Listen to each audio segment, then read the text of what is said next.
Welcome back. Let's look around Middle Georgia now. Again, there's a lot of sunshine out there. Definitely doesn't make you think that we'll be seeing storms as we go through the overnight hours tonight. And to be fair, there will probably be a number of us that don't necessarily get rain as we go through tonight. Let's go ahead and dive into some of the details, right? You obviously can tell there's nothing going on around Middle Georgia right now. We are tracking all this activity still off to the northwest. Again, this flashing warning here, severe thunderstorm warning, but tagged as destructive. That means if it's got a destructive tag on it, that either there's winds gusts in excess of 80 miles an hour, or you've got hail that's greater, that's either 2 inches or 2.5 inches. Either way, this is baseball size hail that was with this storm there. So that most certainly reaches that category. You don't see that very often in Tennessee. And hopefully this rotation with this storm that's headed also towards Murfreesboro, hopefully that does not touch down and lead to a tornado. Those people definitely don't need to be dealing with both of those. But anyways, you do see how the watch extended into Georgia until 11 p.m. It is expected to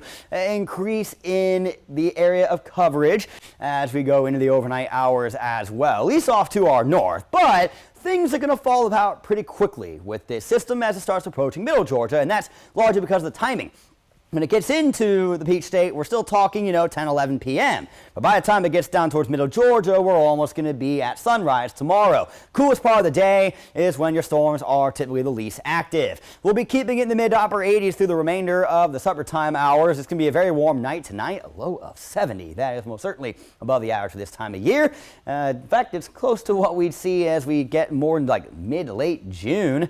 72, 73 for Macon is more July, August. But very, very muggy summer-like night tonight. If you're going to be spending time outdoors, most certainly be aware there will be mosquitoes out there. As we go forward, you see the front headed our direction, which brings a couple storm chances early. We also could maybe get a couple in our southern counties as we head into the afternoon tomorrow, though the stronger ones should mainly be more towards the coast. Friday will be a pretty good day. After this secondary front moves through, we will be seeing temperatures dropping into the low to mid 80s Friday afternoon.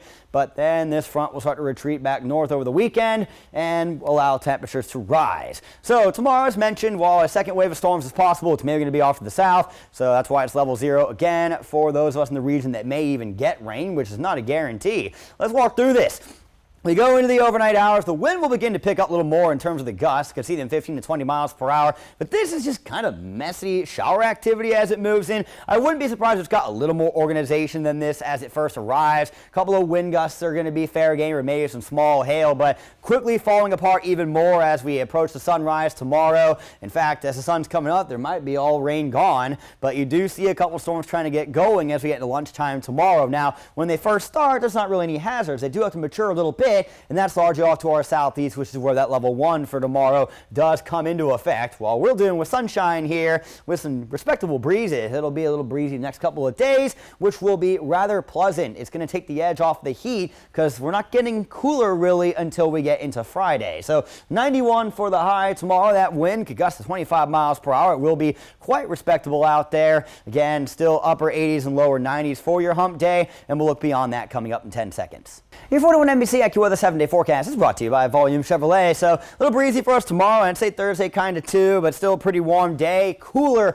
as we go into Friday, finally after the front has passed, and it's very short-lived as we're back to the 90s over the back half of the weekend and could see storms early next week.